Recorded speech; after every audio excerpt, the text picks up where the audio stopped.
What's up everybody, welcome to Money Management channel. My name is Andrei and today I'm gonna be doing an update on BABA ticker.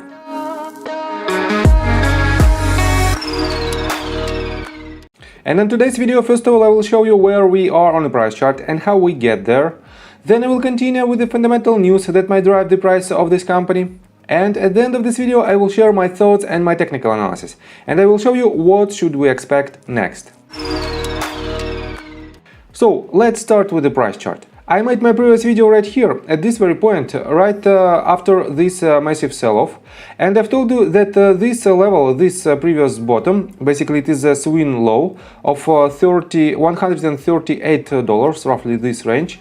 It should hold in order to remain bullish, in order to form some kind of double bottom pattern. And this pattern should be a trend reversal, but instead of this, we broke this range and we hit our stop loss target. And instead of profits of about 7%, we hit the losses of about 2.6%.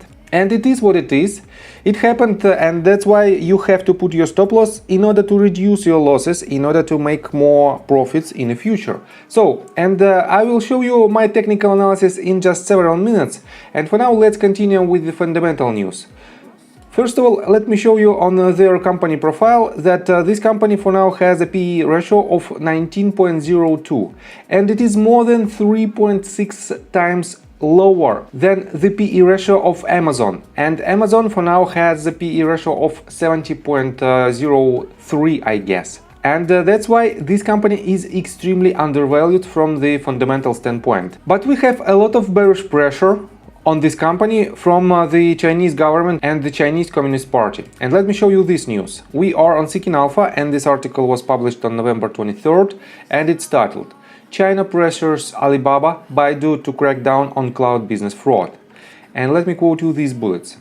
Two of Chinese biggest and best-known internet companies are facing more pressure from the Beijing government, this time over the practices of their cloud business units. The Chinese Ministry of Industry and Information Technology said Tuesday it has told Alibaba and Baidu that those companies need to do a better job of preventing telecom fraud after the ministry determined their cloud platforms had been used to gain access to fake and fraudulent websites. According to a report from Reuters, the ministry said Alibaba and Baidu must earnestly fulfill their main responsibilities for network and information security. Initial reaction to the Chinese government's latest moves was muted, as both Alibaba and Baidu edged into positive territory in pre-market trading Tuesday. The Chinese government has been putting pressure on many of its largest internet companies for what it views as anti-competitive business practices and lax oversight of consumers' personal data. Over the weekend, Chinese State Administration for Market Regulation levied fines equivalent to $78,000 on Alibaba, Baidu and several other companies for failing to disclose some acquisitions made over the past decade. So, and this might be the first negative catalyst that drives the price of this company even lower from this point, right after their not the best earnings report, but still, it's just missed an expectations, but the growth is still there. And let me show you another news.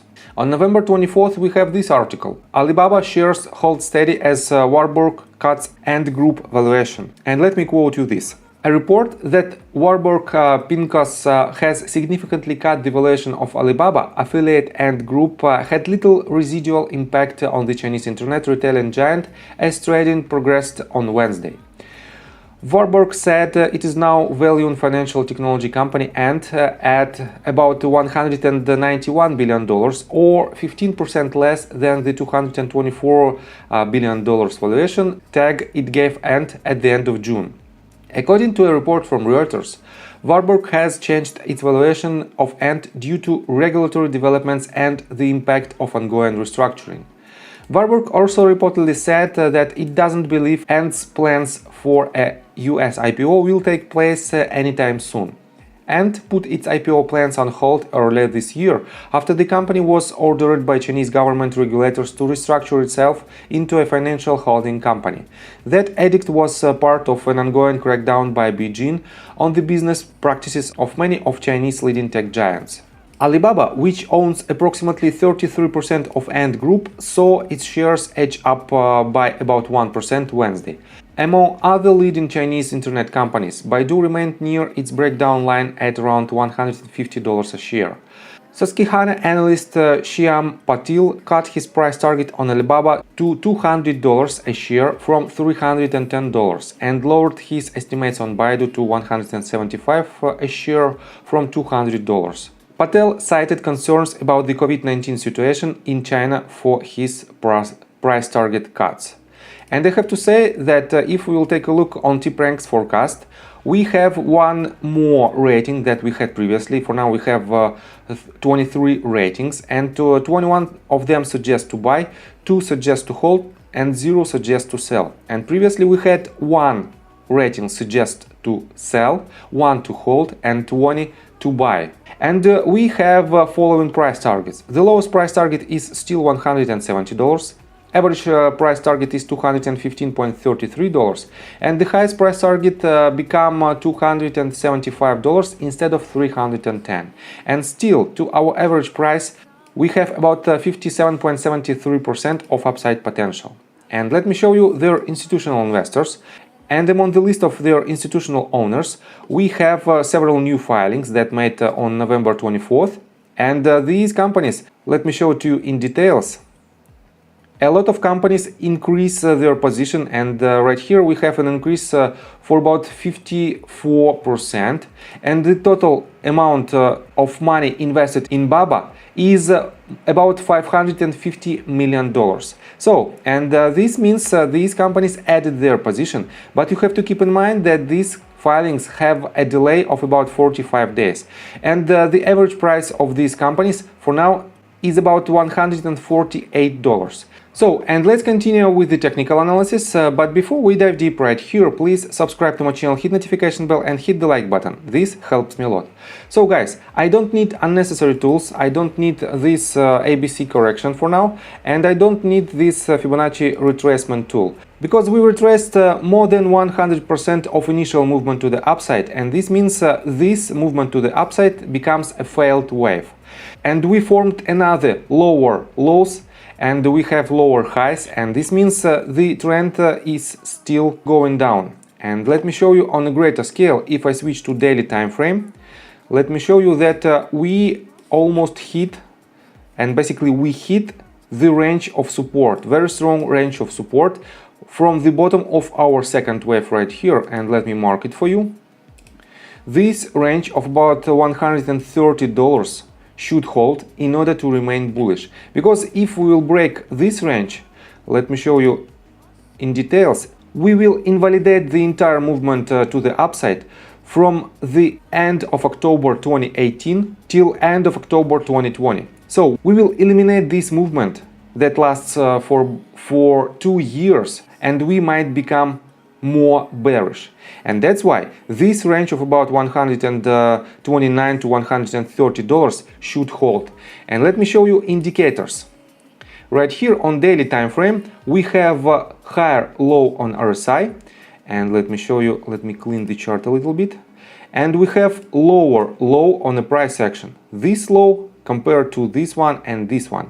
And this means we have a bullish divergence, and this bullish divergence should have a huge bounce to the upside. And let me show you on a weekly time frame. Right here we also have a bullish divergence, because we have these two bottoms and these two bottoms, and next one we are forming this bottom, and we have consistently higher lows on RSI and lower lows on the price action. This means next movement to the upside will be massive, and it will definitely exceed this previous top, and this top is at the range of about 33% from our current price, and it will be next swing trade target. And that's why we have to be cautious, but we can accumulate our position if you believe in this company and if you already done your own due diligence. So what should we expect next? In my opinion, we are forming this curvature, and in my opinion we have to hold this bottom, and I don't see that we might break it in near future, the range of about $133 and even $131. And in this case, you can start to accumulate your position, because for now we have much higher chances to hit our higher targets, and from our current price we might have, as I already mentioned, about 33% to this swing high, and even to this top we might have about 25% of upside potential, and this is very good upside potential. So I'm still bullish on this company. You have to be cautious as usual with investment in Chinese companies, but it is a very good opportunity. And if you like my video, please hit the like button and subscribe to my channel with notification bell, and see you guys and girls next time. Bye.